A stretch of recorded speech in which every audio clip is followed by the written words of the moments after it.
देखिए, विधानसभा का जो परंपरा है, एमएलए लोग को एमएलए के रूप में ओथ लेना चाहिए।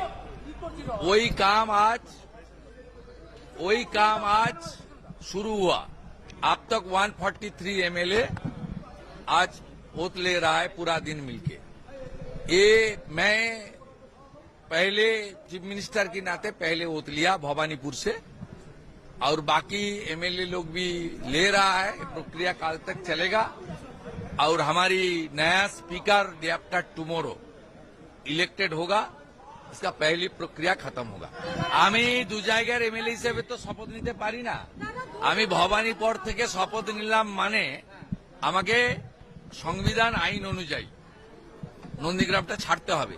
ছাড়লেও আমি নন্দীগ্রামের মানুষকে কথা দিতে পারি 2009-এর 5ই জানুয়ারি ফিরোজা বিবি জেতানোর পর থেকে আমি এমএলএ ছিলাম না, কিন্তু আমি নন্দীগ্রামের সব দেখাশোনা করেছি।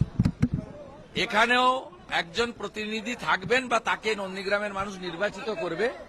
কিন্তু নন্দীগ্রামে বিধায়কের পরিষেবা থেকে শুরু করে আমি নির্বাচন চলাকালীন যে সমস্ত উন্নয়নের প্রতিশ্রুতি দিয়েছিলাম, আমি অন্য এলাকার উন্নয়নের সাথে সাথে নন্দীগ্রামে দেওয়া আমার কথাও আমি কার্যকর করব এবং নন্দীগ্রামের মানুষ তাদের আমি আগামী 5 বছর বুঝতে দেব না যে তাদের বিধায়ক শুভেন্দু অধিকারী নয়।